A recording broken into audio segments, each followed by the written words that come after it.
Howdy, howdy, everybody. This is Colin, back at it again with episode 42 of A New Direction. Staying on that grind.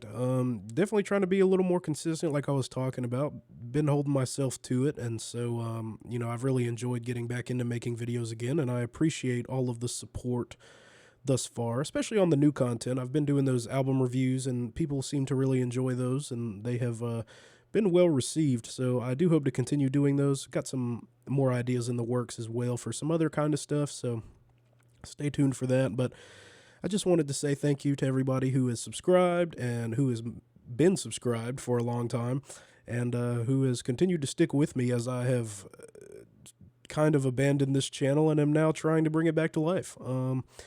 But yeah, I think we're going to have some fun with this one today. Kind of got a more gaming-ish oriented episode today. Just talking about some, not just video games, but, some card games, some tabletop games, and some video games as well, with a little discussion about winter thrown in there as well. We are in the cold months, so we're going to have a little chat today, a little fireside chat as usual. So I hope you enjoy. If so, leave some suggestions in the comments, like, subscribe, do your thing. I would love to continue to grow the channel, and we're going to have some fun in the process. So with that being said, let's dive right in. Excuse me. So, first we're going to start out as usual with the music recommendation. This is an album I have definitely recommended in the past. I feel like I'm kind of on like a cycle where, I really and truthfully and honestly have not listened to every episode that I've done up to this point. So I'm definitely hitting some repeats as I go along with this. And so bear with me, but good music is good music and recommendations are recommendations. So with that being said, we're going to be recommending the album Dead as Dreams by Weakling. This is I suppose one might call it depressive suicidal black metal album, although it's not in the same vein as something like Xasther or Leviathan. It's kind of got its own thing going on, and this is actually Weakling's only release. It came out in 2000, although I believe it was recorded in 1998. So that was their only drop, their only thing. They come out and just drop this absolutely incredible album, just like a masterpiece, really, and then they just disappear. And I know the members are still doing things to this day in other bands, or at least some of them are, but beyond that, Weakling is dead. So what makes this album so special? The songs, first and foremost, the songwriting I really think is like the high point. The songs are long, but they're really, really well written and conceptualized. Really good songwriting throughout the whole album. And there's just a lot of cool ideas and stuff on this album and kind of more experimental elements as well. Some kind of more ambient sort of droney stuff going on here and there. And just incredibly well performed. The musicianship is tight. Everything sounds good. The mix is good. And there's a lot of cool stuff going on, especially if you listen with headphones or like in-ear monitors or something like that. You can really hear a lot of the nuance that might be hidden upon your first listen. But yeah, the production is phenomenal. And everything about this album is phenomenal, really. I really can't think of anything that I wouldn't say I can't think of anything that I dislike about it. So go check it out if you're into that sort of style. Like I said, it's a bit different from more traditional depressive suicidal black metal, but it's very, very good, and I highly recommend it. And honestly, they're kind of one of the OGs. I mean, this album comes up a lot when talking about this genre, and it is old. So, they kind of are back in that olden times when this was kind of popping off, I guess. So go check it out. It's really, really good. But with that being said, we're going to dive into the discussion for the episode. You have to forgive me a little bit. I'm still getting over my sickness. Still got some head cold. Got some antibiotics now, so that seems to be helping a little bit, but I might be a little breathy and having to take my time a little bit as I go, just because I'm so snotty and congested, and just it's not fun. But anyways, with that being said, first thing we're going to talk about, I guess, is the decline of gaming. And when I speak about that, I really mean video games. And it's actually kind of funny. This is something I talked about in a podcast that I did on a different channel like 7 or 8 years ago. I did like a live podcast with two friends at the time. And was playing PUBG, and we just kind of sat and talked about this. But it's funny to hear that and then flash forward to the present, and a lot of the issues are still very real. Excuse me, are still very real and true today. Um, Really, what inspired this is I've been playing a lot of Minecraft with my girlfriend. We have a survival world, and it kind of has really made me reminisce on those olden days when Minecraft was like the game, and I used to play it all the time for hours and hours and hours on end, and just had a great time with it. And then I'm like kind of moving through my progression. Minecraft was a great game that I started with, and then I got into Call of Duty when I was in like middle school, and me and all my friends would hop on the Xbox party and play specifically Black Ops 2, and I'm sure that's probably something I've talked about in the past, but I mean, I played probably no short of over 1,000 hours of Black Ops 2 just with my buddies. We would get on the grind and do the camos and just have a great time with it. It was a very formative time for me, I guess, because, me and my friends were just constantly on this game and playing, and we had our own, like, clan and everything that I was a part of, and it was crazy. I mean, we were like super into that whole competitive thing. I mean, we never played tournaments or anything, but we just had a lot of fun with it and took ourselves very seriously, which I guess in hindsight is kind of funny. None of us are professionals by any means, but, we were deeply into it, and I was like 12. So it's interesting to think back on, and especially just like the cool memories that from that time, playing that game with all my buddies, and it was we're just super tight and close, and then, you get older and you have less time and stuff changes and you fall out with people or fall in with new people and, stuff happens. So, I do think back very fondly on that time, and I kind of wish I had taken it, not taken it for granted as much as I did. But, you live and learn, right? But, I just feel like as far as the decline of gaming overall, I don't know. I don't feel like there's a lot of, creativity, I guess, in the gaming industry anymore. At least when we're talking AAA games. Obviously, you have games that are coming out of studios that are not AAA. Baldur's Gate 3 is a phenomenal game. You've got Stalker 2 just come out, which is really good. And, obviously, I mean, you still have like Black Ops 6, which is a really fun game that I enjoy playing with my friends quite a bit, but that's kind of the outlier. There have really not been a lot of games that have captivated me that much since I quit playing video games nearly as much, which probably was about, I don't know, maybe six years ago. I really got out of it. I played a lot of CS. Actually, the earliest videos on this channel that are public were actually CS skin showcases from like knives and stuff that I had acquired through trading and stuff like that. And so those are actually the most viewed videos on the channel, which is kind of funny to me. But that was a big part of what I used to do in high school. Like, really starting in middle school and going through into high school. I was playing a bunch of Counter-Strike. I've got like 1,500 hours in that game. I had countless skins, and it was just, I was buying all these ridiculous skins and stuff that I really didn't need. But I played that game for quite a long time, quite a few years actually. It was another, I guess, formative thing, if you will. I mean, it was just something I really enjoyed, and I had a lot of close friends at that time that I played with, and that was really after I migrated to PC from Xbox. I had a PC, but the migration really is what caused me to get deeply into Counter-Strike. And I did that for a long time. But since then, there really haven't been a lot of games that have captivated me like that. We've had games like Red Dead 2 that are phenomenal.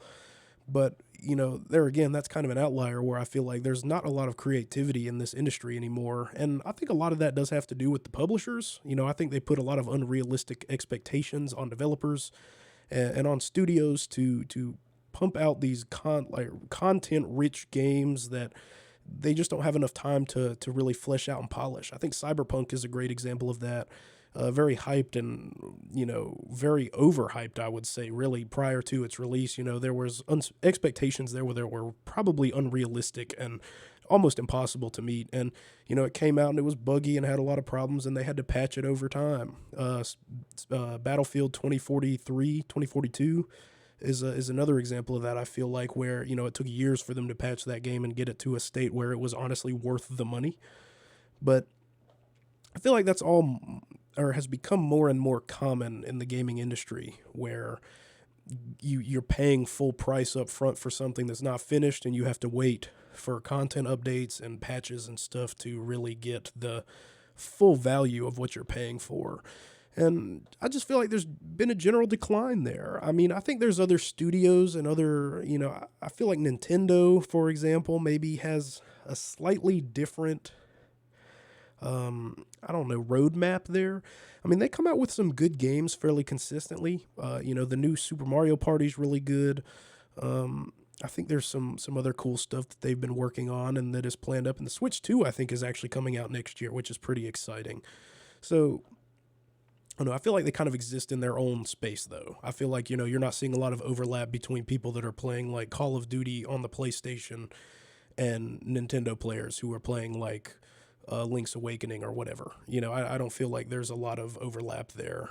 And I'm sure there are people that like both, but the diehards are going to be in their camps, and I feel like Nintendo kind of exists in its own space, and they also have their own problems as well, so I can't really harp on them and make them look great because I don't think they are. But I don't know. I just feel like gaming is not what it used to be. And I didn't even really get to live the heyday of like the original Xbox days or the PlayStation 2 days or even before that, or really even the Wii. I mean, I remember having a Wii and playing it when I was a kid, but I really didn't get to experience that fully. The Xbox 360 is really where my gaming journey started. And so I think that, in my time having played games, there's just not a lot to be excited about necessarily. I kind of, there'll be a couple games that'll come out. I'm like, oh, that'll be interesting. And then I never buy them or play them. So I don't know. I think there's some interesting issues with the gaming industry that need to be fleshed out and kind of worked on, I think, to really re-inspire a lot of people such as myself who are more hands-off to really get back into the gaming sphere. But yeah, I feel like that kind of covers the decline of gaming, at least from what I can think of right now. Like I said, I'm kind of sick, so maybe I'm probably missing some big things here, but that'll move us on. The next thing I want to talk about was actually Magic the Gathering. I just played my first game of this with Connor. He bought some pre-made decks, and it was really cool. As far as the card games and trading card games kind of thing is concerned, it's really not something I've ever been into. My girlfriend is very, very big into Pokemon and collecting the Pokemon cards and playing Pokemon video games and stuff like that. But while I share that excitement with her, it's never something I've like really delved into. And so I think Magic was a cool experience for me because I really got to sit down and play this like renowned card game, and it was a lot of fun. There was some really cool like rules and stuff. It was kind of complicated as a new player, and we kind of just probably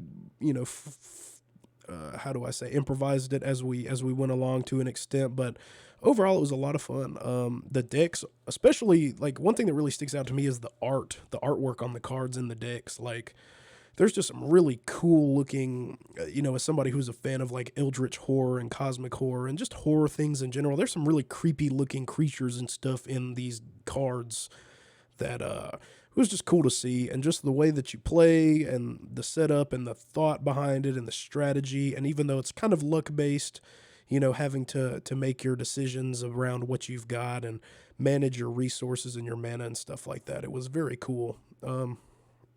I think that it's definitely something I'd like to get more into. I know the booster packs are very popular. People buy a lot of them, and they sell really well. There's some very expensive Magic cards out there. I recently read that there's like a Black Lotus that sold for like $3 million, just one card. That's pretty crazy. So I think it's definitely something I'd like to get more into. I don't know anybody else that is really into it like that besides Connor. So, me and him, I'm sure we'll play some more, but I think there's a lot of cool like value in trading card games, especially as somebody who likes to collect things, which, I have a lot of useless stuff and collect a lot of things, i.e. all the guitars in the background. And this is just like not even a fraction of what I do own. But, as far as the cards and stuff, I mean, there's just some cool cards and stuff that you can open and collect, and build your deck around. And so I do hope that me and Connor can play some more and really get into it a little bit more, because it was fun. It was definitely an interesting experience for me, and time flies when you're playing it. I can tell you that much. But I definitely need to watch some videos or meet some new people that are really into it to really get a better understanding of the game. But it was really cool. So if you've never played Magic the Gathering, or are unfamiliar with it, check it out. I guess the base idea of it is that you are dueling another person, and these cards are kind of your uh, attacks, your creatures, and they have different abilities and stuff that can do damage to the other opponent or make you stronger. And it's kind of a game of sacrifice, really. You kind of have to weigh what you have and what you could get and play accordingly. But it's a really good, like, strategy dueling kind of game, which is something that I am a fan of. So I quite enjoyed it and do hope to play a bit more of that in the future. I think that it could be a new hobby of mine, and that's kind of scary considering how, like I was talking about, how I like to collect all different things. So we'll see how that goes. But yeah, I mean, that's kind of short, but that's really, I think, what I can say as far as my experience level so far. It definitely will be something I'd like to talk about maybe more in the future once I've gotten a little bit more experience with it. But yeah, that'll take us on now into winter time. We are in the winter months now. It is winter. It's very cold where I live, actually. Not necessarily temperature wise. I mean, it does get very cold temperature wise, but here these past couple days, it's been really rainy and the wind has been really bad, and it's just been very breezy and just not ideal for happiness. But in saying that, I love the winter, and the wintertime does make me happy. I would say it's my favorite season. Um, I like it for a lot of different reasons. I like the cold. I like the vibe of wintertime. I guess a lot of that does too stem from my absolute adoration for like black metal, which a lot of which comes from Scandinavia, which is a very cold region, and they capture, I feel like, a lot of that frigid vibe in their music. So I think that probably has a fair bit to do with it too. But I just love the cool nature. We don't get a lot of snow around here, but the potential there for snow, and I just think cold and Christmas and everything go so well together. And then my birthday is right after Christmas as well, so I've always been used to kind of celebrating these good times in the wintertime, and so I think that is another big reason why I like it so much. Um, I will say for work, I spend a lot of time outside walking between different buildings and stuff like that, so I do have to dress quite warm, and that might actually play a role in why I'm feeling so sick. Who knows? But there's another part about it. There's some cool winter fashion. I wear a lot of hoodies and beanies and stuff, and get some big coats and fuzzy stuff, and it's really good to be in the cold and feel warm. Like like when I'm laying down, like I'll open my window even when it's really windy out and cold. Like I'll open my window so when I get really wrapped up in the blankets, like it's like being in a microwave and it's perfect. I'm kind of maybe a glutton for punishment in that sense, but I find that the wintertime just has a lot of great opportunity for introspection too. I feel like you can really spend a lot of time like thinking about thinking about your year, reflecting.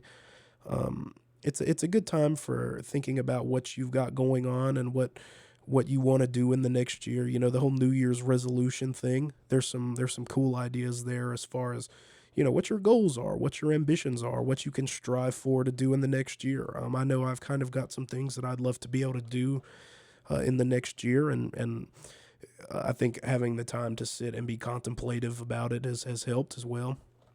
Obviously, as a student, you get winter break or Christmas break, which is great. You get like, in my case, I get like well over a month off, and I also get Christmas break off from my job as well because I work at a school, so I get paid and don't have to work for 2 weeks. It's pretty nice. It's I'm very fortunate in that sense. So there again, that's more time for introspection, more time for doing your hobbies. I can write more music or do more videos or play Black Ops 6 or whatever.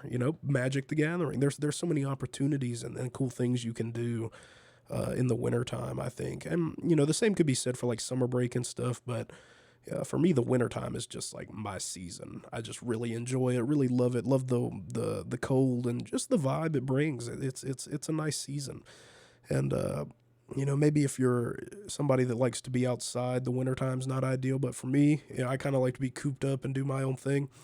It's ideal for that. So overall, I would say winter is a S tier season. Doesn't get much better. And I would say fall is a similar thing as well. It's kind of the leads in.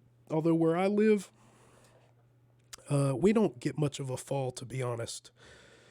We kind of have like an extended summer and then 2 weeks or so of fall, and then it's just really cold after that, and then that's kind of it. You don't get a lot of the fall autumn vibes. The leaves will change color for that 2 weeks, I guess, and then they're gone. But it is what it is. It's cool. But yeah, winter's pretty sweet. Oh gosh. But with that being said, on to our last topic here. I wanted to talk about Delta Green, which is a game. It's a tabletop game, similar to Call of Cthulhu, actually based off of Call of Cthulhu, I believe. That it's a game that me and my brother and then two of our buddies, one of my coworkers and one of my friends, we all play together. And I just wanted to talk a little bit about this because I feel like you don't hear a lot about this game. Granted, I'm not hugely into the tabletop community, but I just feel like this is an awesome game and deserves some attention. So let's talk about it a little bit. So if you've never played a tabletop, you should. It's a lot of fun. The whole role playing aspect is really sweet, where you really kind of get into character and kind of have to think like how your character would think. And in the case of like Delta Green, you really have to think about like a backstory and a personality and like how your character would act. And I think that really gives you some cool opportunity to maybe step out of your comfort zone a little bit and embody something different than yourself. So like in my case, I play as a Bosnian computer hacker who is like white collar criminal, and he's wants to be a lawyer but he's not, and he's like into the occult because of that's kind of beneficial for the nature of the game. But and he's kind of a very shadowy and awkward kind of guy, but he's also very smart and kind of skeptical about some of the supernatural things that are going on. But also he's got a cat named Brother. It's kind of goofy. Like that's the thing I like about it. Like you can have like a serious side and be kind of goofy with it at the same time. But that's just one example. I've played different characters in other tabletop games where, and then that's the beauty of it. You can really come up with some really off the wall stuff and try something new. But as far as Delta Green and the gameplay, it's based off of Call of Cthulhu, like I was mentioning. So it's kind of got this weird eldritch, supernatural, paranormal horror thing going on. There's a lot of weird stuff that happens, and strange encounters with things that are very otherworldly, and it really impacts your character in a big way. And you kind of have to role play that. You have to be able to think about these situations in a way that your character would, rather than how you would approach it in real life. Like for me, my Bosnian computer hacker, like something crazy happens, and I'm immediately like, oh, it's kind of weird, but I'm skeptical about it. So I'm like, oh well, maybe I can rationalize this. I don't know. It's something where you have to really think about your character. You are playing as a character. It's like being an actor in a way. Like you're playing as your character, and you're having to embody their thought processes and their mentality, and it's really awesome. And then the camaraderie that you build, like in my case, we've got a party of 3 players, and then my brother who runs it. So I have like a camaraderie with both of these people that in real life are my friends, but also kind of in the game are my friends as well. So I kind of have to think about their characters and how their characters would react, and role play around that as well. Like role play the relationships that I have with these people around me and how their characters perceive it. It's really fun and cool and out of the box. But given the nature of the strange happenings that go on in the campaign we're playing The Night Floors, which is a very well-known campaign for this game. Things get off the wall very quickly.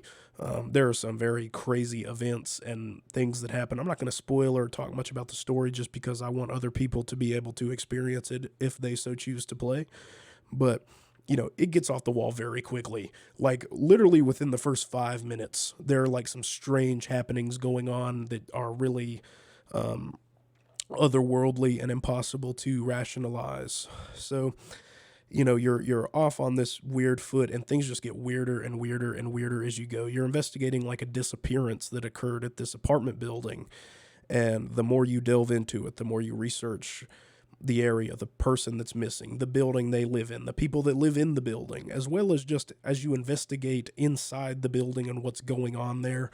It gets wild. Like it's so cool, and just my brother was telling me that the person that wrote this campaign spent like 20 years or something working on it. It was originally supposed to be like a Call of Cthulhu campaign, and then Delta Green kind of came out and it much better fit in with the Delta Green mold. And so he continued to work on it and refined it for the game, and here it is, and it's incredible. I highly recommend it as a starter campaign if you've never played the game. It's a good way to get introduced and to learn the concepts of tabletop as well. I don't feel like you have to just jump in with something like D&D. You can get into it with a game like this. The rules are very easy to understand, and as long as you have somebody that knows what they're doing, who's running it, excuse me, and that doesn't necessarily mean somebody that's even played this game before, but has been a DM before and is able to read the book and understand it and really embody it and bring it to life, you'll be fine. I feel like Delta Green is a great way to get into tabletops if it's something you've never played before. But yeah, it's wild.